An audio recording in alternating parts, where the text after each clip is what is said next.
ఈనాడు దేవుని యొక్క ఉద్దేశాలు, దేవుని యొక్క ప్రణాళికలు, దేవుని యొక్క చిత్తాన్ని నిర్వీర్యం చేయడానికి ఈ లోకంలో ఒక శక్తి పని.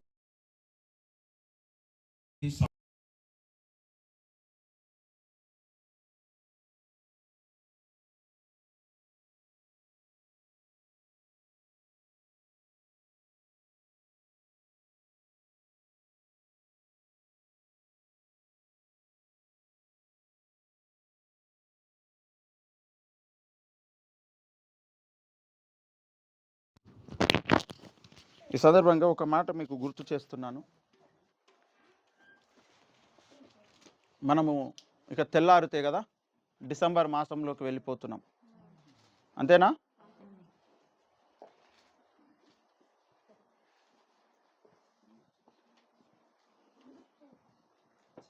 ఈ నెల 30వ తారీఖు నవంబర్, రేపు ఈ టైం కల్లా మనం డిసెంబర్ నెలలోకి వెళ్తాం. డిసెంబర్ మాసం అనగానే మరి క్రిస్మస్ పండుగ ప్రపంచమంతా కనబడుతుంది. క్రిస్మస్ వాతావరణం కనబడుతుంది. యేసయ్య జన్మించాడు అనే ఆనందము, కేరింతలు, సంతోషము, భజనలు, క్యారల్స్, లైట్లు, క్రిస్మస్ ట్రీ, క్రిస్మస్ తాత, ఇవన్నీ కూడా ఆనందంగా ప్రపంచమంతా సెలబ్రేట్ చేసుకుంటుంది. ఇది సంతోషకరమైన విషయం, ఆనందించదగిన విషయం. ఎవరి స్థాయిని బట్టి వారు ఆనందిస్తారు. ఎవరి స్థాయిని బట్టి వారు వాళ్ళ ఇండ్లను, మందిరాలను అలంకరించుకుంటారు. ఎవరి స్థాయిని బట్టి వారు గొప్పగా దేవుని జ్ఞాపకం చేసుకొని ప్రభువును స్తుతిస్తూ ఉంటారు. సంతోషమే అందులో ఏమాత్రం. అందరు నా వైపు చూడండి ఒకసారి. మీరు బైబిల్స్ అన్ని మూసేసి నా వైపు చూడండి. నా వైపు చూడండి, అన్ని పక్కన పెట్టండి. ఒక విషయాన్ని దయచేసి జ్ఞాపకం పెట్టుకుందాం. అదేమిటంటే, మరి క్రిస్మస్ సందర్భంగా, మరి క్రిస్మస్ దాటి మళ్ళీ 7 రోజుల దూరం వెళ్ళిపోతాం మనం. అంటే క్రిస్మస్ మాసంలో మళ్ళీ వచ్చే ఆదివారం వరకు మనం మళ్ళీ కూడుకోవాలంటే కదా.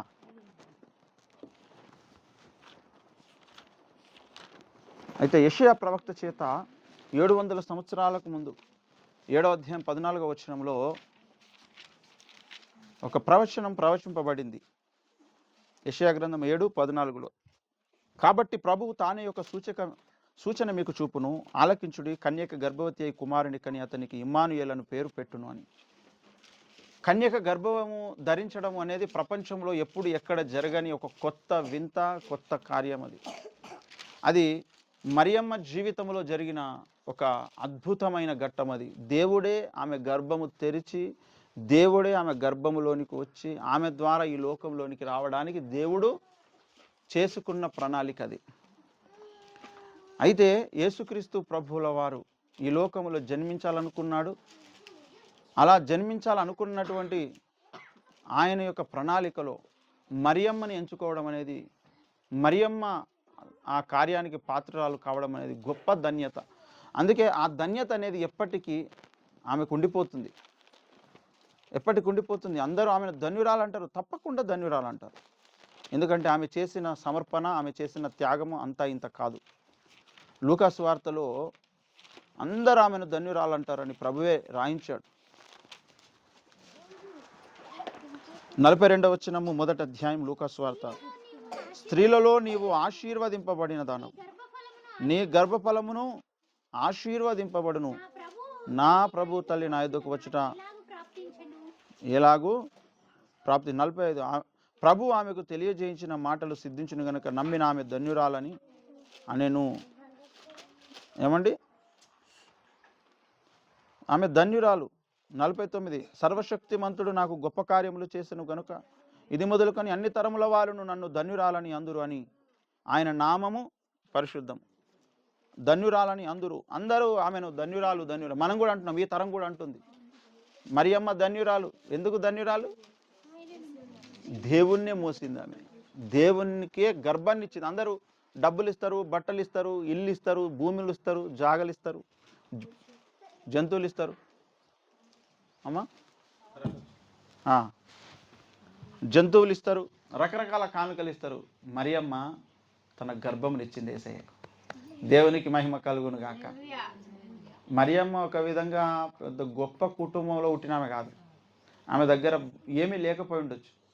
కానీ దేవుడు ఆమె గర్భమును వాడుకున్నాడు.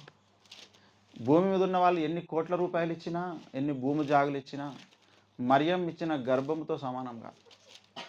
ఆమె కడుపును గర్భసంచినిచ్చింది యేసయ్య కొరకు. యేసయ్య ఆ గర్భసంచిలో నుండి ఈ లోకంలోనికి వచ్చాడు. దాని కొరకు ఆమె ప్రతి తరముతో ధన్యురాలని అనిపించుకుంటుంది. అలాంటి గొప్ప కార్యం మరియమ్మ జీవితంలో జరిగింది. మరియమ్మ దానికి ఒప్పుకుంది. మరియమ్మ సమర్పించుకుంది కదా. ఎంత ధన్యురాలు ఆమె, నిజముగా ధన్యురాలు మరియమ్మ. అలాంటి వింత ప్రపంచంలో ఇప్పటి వరకు ఎప్పుడు ఎక్కడ జరగలేదు. మరియమ్మలోనే జరిగింది, మరియమ్మలో మాత్రమే జరిగింది, అంతే. ఇంకా మళ్ళీ ఇంకెవరిలో జరగదు అలా.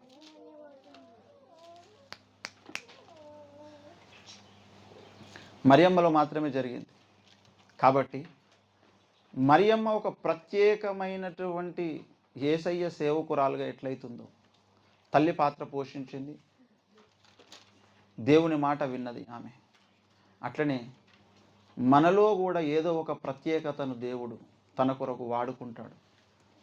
మనలో ఏమీ లేదని మనం అనుకుంటుంటాం చాలాసార్లు. నాకేముంది, ఇవ్వడానికి ఏమీ లేదనుకుంటాం. మరియమ్మ కూడా అనుకొని ఉండొచ్చాడు. దేవుడు అన్నాడు, అమ్మ నీ గర్భసంచి కావాలి నాకు, నీ గర్భము, నీ 9 నెలలు నువ్వు నన్ను మోసి ఈ లోకంలోనికి ప్రవేశపెట్టాలి, అది నువ్వు చేయాలి. దానికి ఒప్పుకుందామే. కనుక మన దగ్గర కూడా ఏదో ఒకటి దేవునికి ఉపయోగపడేది ఉంటుంది. అది మనకే తెలియకపోవచ్చు. అది ఏమిటో మనకే ఇప్పుడు అర్థం కాకపోవచ్చు. కానీ దేవునికి ఉపయోగపడేది తగిన సమయంలో, తగిన కాలంలో దేవుడు తన మహిమార్థముగా దానిని ఉపయోగించుకోవడానికి మనలను గైడ్ చేస్తాడు, ఆయన సూచిస్తాడు. దానికి ఒప్పుకొని ఆ కార్యం జరిగిస్తే చాలు, దేవుని ప్రణాళికలో మనం కూడా ఉండిపోతాం. దేవునికి మహిమ కలుగును గాక. హల్లెలూయా. ప్రభు చిత్తమైనప్పుడు, ఆయనకు ఒక గాడిద పిల్ల అవసరమైనప్పుడు అవి వాడబడ్డాయి. ఆ ఊర్లో ఎన్నో గాడిద పిల్లలు ఉండొచ్చు. కానీ ప్రత్యేకంగా ఆయన ఎక్కడానికి అవసరమైన గాడిద పిల్ల ఉంది చూసారు, అవి ప్రత్యేకమైనవి. ఇచ్చిన ఆయన కూడా ప్రభు కొరకు కావాలి అంటే ఇచ్చేశాడు. ఒకరు సత్రం ఇచ్చారు, ఏమండి, ఒకరు గాడిదనిచ్చారు, గాడిద పిల్లనిచ్చారు. ఒక ఆమె అత్తరు తీసుకొచ్చి యేసయ్యకు పూసింది, ఆయన కాళ్ళు కడిగింది అత్తరుతో. మరియమ్మ కొంచెం ఇటు జరుగు తల్లి ఇటు జరుగురా. మరియమ్మ గర్భమునిచ్చింది. ఏమండి, అలా ఒక్కొక్కరు ఒక్కొక్కటి ఇచ్చారు యేసయ్యకు, వారు ఇవ్వగలిగింది. ఈ లోకంలోనికి యేసయ్య రావడానికి వచ్చిన తర్వాత ఒక ఆయననేమో సమాధి ఇచ్చాడు, తెరిచిన సమాధి, కొత్త సమాధిని ఇచ్చాడు, అరిమత్తయి యోసేపు కదా. ఈ లోకము ఆయనకు మంచినీళ్ళు కూడా ఇవ్వలేదు. ఆయనకు ఎవరెవరైతే ఏదేదైతే అవసరానికి ఇచ్చారో అవన్నీ చరిత్రలో నిలబడిపోయినాయి. మీరు మరియమ్మ దగ్గర మొదలు పెడితే యేసయ్యకి ఇచ్చిన ప్రతి ఒక్కరూ ఒక ప్రత్యేకత సంతరించుకున్నారు. యేసయ్యకు అవసరానికి ఇచ్చినటువంటి దానిని బట్టి దేవుడు వాళ్ళని ఎంత దీవించాడంటే ప్రపంచం అంతటికి పరిచయం చేసిండు. అందరినీ పరిచయం చేశాడు. యేసయ్యకు అవసరం వస్తుంది మళ్ళీ ఈ తరంలో కూడా, ఏదో మనకు తెలియదు, ఆ టైంకు తెలుస్తుంది. ఆ సమయానికి కనుక మనం ఆయనకు సమర్పించుకోగలిగితే, ఇవ్వగలిగితే, అది విశ్వమంతటి చెప్తాడు ఆయన, వీళ్ళు నాకు అవసరమైనప్పుడు ఇది ఇచ్చారని. మరియమ్మను గురించి చెప్తాడు, అరిమత్తయి యోసేపు గురించి చెప్పిండు, ఇలా అందరి గురించి. అవసరానికి ఏది ఇస్తారు. యేసయ్యను అత్తరుతో అభిషేకించిన ఆమె నన్ను గురించి ఎక్కడెక్కడైతే ప్రకటిస్తారో అక్కడెల్లా ఈమె గురించి ప్రకటించబడుతుంది అని చెప్పి. యేసయ్యలో ఉన్న గొప్పతనం అది. ఆయనను గణపరిచిన వారిని ఆయన గణపరుస్తాడు. ఆయనకు ఎవరైతే ఇస్తారో దానికి 1,000,000 రెట్లు ఇస్తాడు ఆయన. ఏదైనా 1,000,000 రెట్లు ఇస్తాడు ఆయన. కనుక యేసయ్యకు ఇచ్చే మనస్సు మనం తెచ్చుకోవాలి. ఆయన మనకు పూర్తిగా తనను తాను ఇచ్చేసుకున్నాడు మనకు. ఇప్పుడు క్రిస్మస్ ఆరంభమవుతుంది, అందరూ క్యారల్స్ చేస్తారు, పండుగలు చేస్తారు, పాటలు పాడతారు, నాట్యాలు చేస్తారు, ఆనందిస్తారు, వంటలండి పెడతారు. మా దగ్గర మేము ఎట్లా చేసుకునేటోళ్ళం క్రిస్మస్ అంటే, నేను ఇక్కడికి రాకమనుకు మా ఊర్లో ఎవరు క్రైస్తవులు లేరు. క్రిస్మస్ పండుగ రాగానే ఇంటికి సున్నం వేసుకొని మా మమ్మీ పాశమో షేమియానో ఏదైనా ఒక స్వీట్ అండి పెట్టి అందరికీ ఇస్తుంది ప్రతి క్రిస్మస్కు. అలా ఇచ్చేదన్నమాట. క్రిస్మస్ వచ్చిందంటే అందరు అడుగుతారు, అక్క క్రిస్మస్ వచ్చింది మాకు అండి పెట్టవా అని అడుగుతారు ఊర్లో అందరు తెలిసిన వాళ్ళు. అదే మాకు క్రిస్మస్. ఇక మాకు ఎక్కువ క్రిస్మస్ తెలియదు నేను చిన్నగా ఉన్నప్పుడు. ఏమండి, అయితే అలా స్వీట్ అందరికి ఇచ్చుకుంటా మీరు కూడా యేసయ్యని నమ్ముకోండి, యేసయ్య మీ కొరకు కూడా జన్మించాడు అని చెప్తుంది మా మమ్మీ. ఇప్పటికీ చెప్తా అట్లా. యేసుక్రీస్తు ప్రభుల వారు జన్మించిన ఆ జన్మమును గూర్చి ప్రజలందరికీ తెలియజేయబడడం చాలా అవసరం. మన ద్వారా కూడా తెలియజేయబడాలి. ఇప్పుడు ఇక్కడ మనం ఆరాధించుట చేత ఆదివారమున మనం ఏం చేస్తున్నామంటే క్రిస్మస్ బాలుని పరిచయం చేస్తున్నాం. ఆదివారం ఆరాధన అంటే డిసెంబర్లోనే అందరు క్యారల్స్ చేసుకుంటారు, డిసెంబర్లోనే అందరు యేసయ్యను గురించి ఎక్కువగా ప్రకటిస్తుంటారు. ఆదిమ అపోస్తలులు ఆదివారం వచ్చిన ప్రతిసారి వాళ్ళు క్రిస్మస్ ఆరాధన చేసిరు, క్రీస్తును గూర్చి పరిచయం చేశారు. ఆదివారం ఆరాధనలో క్రిస్మస్ ఉన్నది, క్రీస్తు జననం ఉంది, తర్వాత గుడ్ ఫ్రైడే ఉంది, క్రీస్తు మరణం ఉంది, తర్వాత పునరుత్థానం ఉంది, అంటే ఈస్టర్ సండే కూడా ఉంది. 3 పండుగలు చేసుకుంటున్నాం మనం ప్రతి ఆదివారం. ఒకటి క్రిస్మస్, రెండవది గుడ్ ఫ్రైడే, మూడవది ఈస్టర్ సండే.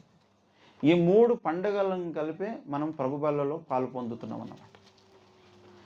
కొంతమందికి డిసెంబర్ వచ్చిన తర్వాత మురిపం వస్తుంది, యేసుని ప్రకటించాలి, క్యారల్ చేయాలి, ఏవో డ్యాన్సులు చేయాలి. సంతోషం, అది మంచిదే, మెచ్చుకోదగ్గదే. మనమేమో ప్రతి ఆదివారమున క్రిస్మస్ సంబరాలు చేసుకుంటున్నాం. దేవునికి మహిమ కలుగును గాక. ప్రభువును విరిచి తిని త్రాగడంలోనే అసలైన క్రిస్మస్ మర్మం ఉంది. యేసుక్రీస్తు ప్రభువుల వారు ఏమన్నారంటే, తండ్రి ఈ లోకంలోనికి నేను వెళ్ళేటప్పుడు నువ్వు నాకు ఒక శరీరమును ధరింపజేసితివి అన్నాడు హెబ్రీ 10:5లో. ఆ శరీరమును మనము భుజిస్తున్నాం. ఆ శరీరం ఈ లోకములో జన్మించింది అని మనం జ్ఞాపకం చేసుకుంటున్నాం. అందుకే యేసయ్య యొక్క పుట్టుక, యేసయ్య యొక్క మరణము, యేసయ్య యొక్క పునరుత్థానం, ఈ 3 సంగతులను ప్రకటించడమే ప్రభు బల్లలో పాలు పొందుటలో ఉన్న రహస్యం. దేవునికి మహిమ కలుగునుగా. గనక మనం క్రిస్మస్ను ఎప్పుడెప్పుడు ప్రకటిస్తున్నాం? ఆదివారము. ప్రతి ఆదివారం రొట్టెలో ప్రభు శరీరక్తంలో పాలు పొందిన ప్రతి ఒక్కరూ ప్రకటన చేస్తున్నారన్నమాట అందరికీ. ఇప్పుడు ఈరోజు రొట్టె విరిచే కార్యక్రమం ఇక్కడ చేసినాం.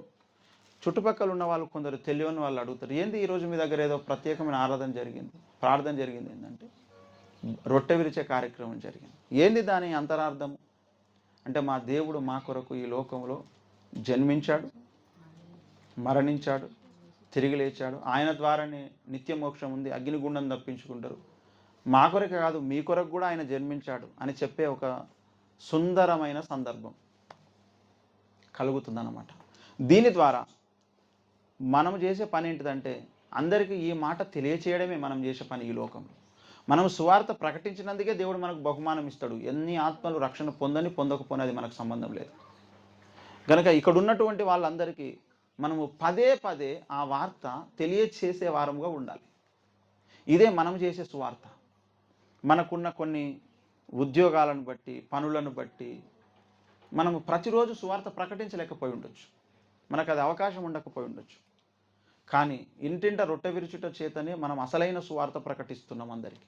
మేము క్రీస్తు బిడ్డలమని, క్రీస్తు మా కొరకు జన్మించాడని, అంతేకాదు మీ కొరకు కూడా ఆయన జన్మించాడని సాక్ష్యం ఇస్తున్నాము. ఈ సాక్ష్యము ప్రభు బల్ల విరుచుటలో దాగి ఉన్నదని అపోస్తలుడైన పౌలు భక్తుడు చెబుతున్నాడు. 1 కొరింథీ 11వ అధ్యాయం మనం ఇంతకు చదువుకున్న మాటల్లోనే కింద భాగాన్ని మనం చూస్తే 26లో, మీరు ఈ రొట్టెని తిని ఈ పాత్రలోనిది త్రాగునప్పుడెల్లా ప్రభువు వచ్చే వరకు ఆయన మరణమును ప్రచురించుదురు. ప్రకటిస్తారు అంటున్నాడు. ప్రకటిస్తారు, ప్రచురపరుస్తున్నాం. ఇప్పుడు ఈ కార్యము ద్వారా మనం ఏం ప్రకటిస్తున్నామంటే, క్రీస్తు ఈ లోకములో జన్మించాడు, మరణించాడు, తిరిగి లేచాడు. అది మా కొరకు ఈ శబ్దం వింటున్న వాళ్ళందరి కొరకు అనే సాక్ష్యాన్ని మనం ప్రకటిస్తున్నాం. ఇది అసలైన క్రిస్మస్ వార్త. దేవునికి మహిమ కలుగును గాక. క్రీస్తు జన్మించినప్పుడు ఆయన మన బ్రతుకులోనికి రావాలి. ఆయనను మనం భుజించుట చేతనే మన బ్రతుకులోనికి వస్తాడు ఆయన. అందులోనే మనకు గొప్ప ఆశీర్వాదం అనేది ఉంటుంది. యేసయ్య మా దేవుడు అని చెప్పి బాప్తిసం పొందకుండా, ఆయన శరీరక్తంలో పాలు పొందకుండా మనం లోకంలో ఉన్న ప్రజలందరికీ చెప్తే కూడా మనకు ప్రయోజనం లేదు. మనకు ప్రయోజనం లేదు, వాళ్ళకి ప్రయోజనం ఉండొచ్చు. ముందు మనము ప్రయోజనం పొంది మనం ఇతరులకు ప్రయోజనకరంగా మార్చబడాలి.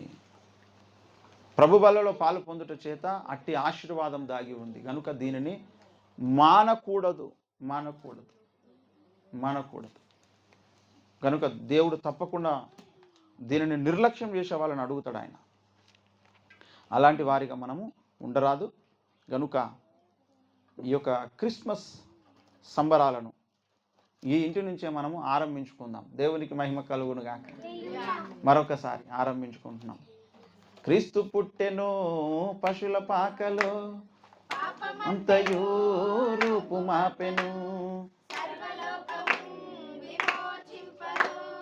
రారాజు పుడమిపై జన్మించెను, సంతోషమే సమాధానమే, ఆనందమే మహాదానందమే, సంతోషమే. చెప్పండి కొట్టండి అందరూ. అరే గొల్లాలొచ్చి యేసును చూచి నాట్యములాడి పరవశించిరే, సంతోషమే సమాధానమే పరమానందమే, సంతోషమే.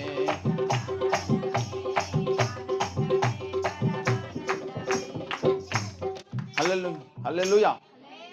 ఏమండి, క్రీస్తు పుట్టాడు. క్రీస్తు పుట్టాడా? పుట్టిన ఆయన మన బ్రతుకులోనికి వచ్చాడా? వచ్చాడు. ఎట్లొచ్చిండు? శరీర రక్తాల ద్వారా వచ్చిండు. ఎట్లొచ్చిండు? శరీర రక్తాల ద్వారా మనలోనికి వచ్చిండు ఆయన. దేవునికి మహిమ కలుగును గాక. ఈ లోకంలో యేసయ్య పుట్టడానికి మూల కారణమే మనుషులను అగ్నిగుండం నుంచి తప్పించడానికి ఏ విధమైన పద్ధతి కుదరదు. ఆయన శరీరం, ఆయన రక్తము జీవాన్ని ఇస్తుంది. ఆయన శరీర రక్తాలు మనం భుజించుట చేతనే మనం రక్షణ పొందుతాం, నిత్య జీవం పొందుతాము. గనుకనే ఆయన శరీర రక్తాలు ఇచ్చిపోవడానికి ఈ లోకానికి వస్తే దానిని విస్మరించడము అనేది క్షమించరాని నేరముగా రేపు దేవుడు తీర్పు దినం రోజు ప్రకటిస్తాడు ఆయన. అందుకే ఆయన శరీర రక్తములలో పాలు పొందటే మనము నిజమైన క్రిస్మస్ పండగ చేసుకుంటున్నాం. దేవునికి మహిమ కలుగును గాక. కేకులు తింటారు. కేకు తినకపోయినా పర్వాలేదు. కొందరికి సరిపోదు కేకు.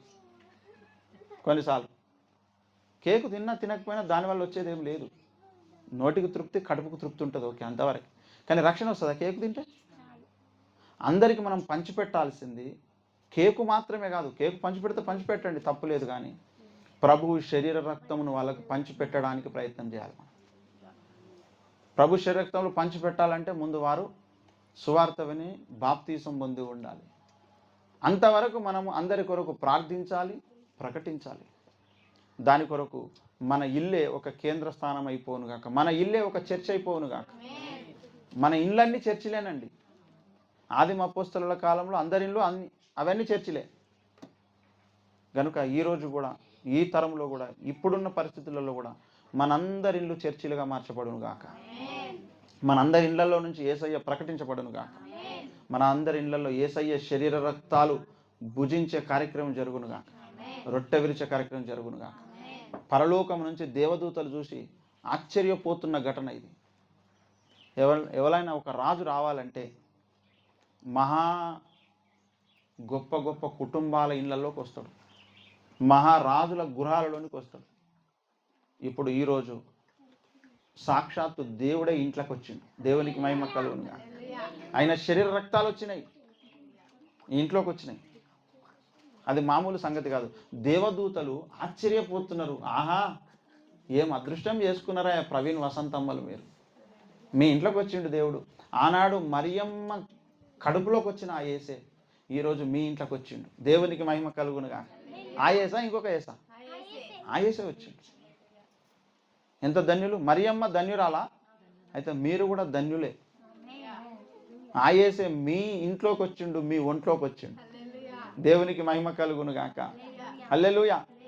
ఇంతకంటే గొప్ప అదృష్టం ఏమి లేదు, ఇంతకంటే గొప్ప దీవెన ఇంకేం లేదు. దేవుడు మన ఇంట్లోకి రావాలా, మన బ్రతుకులోనికి, మన శరీరంలోనికి రావాలి. దీనిని బట్టే రేపు ఆయన గుర్తిస్తాడు.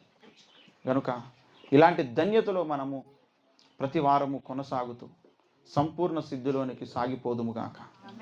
ఆమేన్. ప్రార్థించుకుందాం. కృపగల దేవ, దయగలిగిన రాజా, వందనం అయ్యా. అసలైన క్రిస్మస్ ఆనందం నీ శరీర రక్తాలలోనే ఉంది. నువ్వు జన్మించావు, మా బ్రతుకులో జన్మించావు. నువ్వు ఈ లోకానికి శరీర రక్తాలు ఇచ్చావు, సంఘానికి ఇచ్చావు, మాకు ఇచ్చావు. ఈరోజు ఈ గృహములో నీ శరీర రక్తాలను మేము విరుచుకున్నాం, తినిసాగం.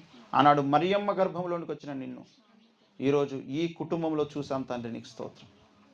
మా అందరి కుటుంబాలలో చూద్దుముగాక, మా అందరి గృహాలలో చూద్దుముగాక, మేము ఇంటింట చూద్దుముగాక. అట్టి ఆశీర్వాదాలతో మీరు నింపి నడిపించి వాడుకొని మహిమా ఘనత ప్రభావాలు పొందుకొని మన లెక్కలేని స్తోత్రం చెల్లిస్తూ కృపగప్పగిస్తూ మమ్మల్ని ఈ విధమైన ధన్యులను చేసినందుకు వందనాలు. ఇదే మేము క్రిస్మస్ సువార్తగా అందరికి ప్రకటిస్తున్నాం. ఈనాడు దీనిని, ఈ శబ్దాన్ని, ఈ కూడికను చూసిన వారు, ఈ శబ్దాన్ని విన్న వారందరికీ ఇదే మేము ప్రకటిస్తున్న సువార్త. క్రీస్తు ఈ లోకములో జన్మించాడు మా కొరకు, మీ అందరి కొరకని మేము ప్రకటిస్తున్న సువార్త. ఆయన ఈ లోకంలో మరణించి తిరిగి లేచాడు మా కొరకు, మీ కొరకని మేము ప్రకటిస్తున్న సువార్త. మేము మాటల చేత జరిగించలేదు, మేము క్రియ చేత జరిగించిన సువార్త ఇది. దేవానికి స్తోత్రం. మీరు దీవించి ఆశించి వాడుకొని మహిమ పొందండి. వందనాలు, స్తోత్రం చెల్లిస్తూ యేసు ఉన్నత నామమున ప్రార్థించడి వేడుకుంటున్నాం పరమ తండ్రి. ఆమేన్, ఆమేన్, ఆమేన్. తండ్రి దేవుని ప్రేమయు కుమారుని క్రీస్తు పరిశుద్ధాత్మకుని సహవాసం ఇక్కడ మనకు భూలోకం సకల భక్తుడికి తోడైండు. యేసు వచ్చేంత వరకు, మన లోకులంత వరకు దేవుని కృపా కాపుదల సంరక్షణ నిరంతరం తోడైండును గాక. ఆమేన్. బోలో యేసు మహారాజుకి, త్వరలో రాయన రారాజుకి జై. హల్లెలూయా. అందరికీ wish you happy Sunday. May God bless you to all. Praise the Lord. మరి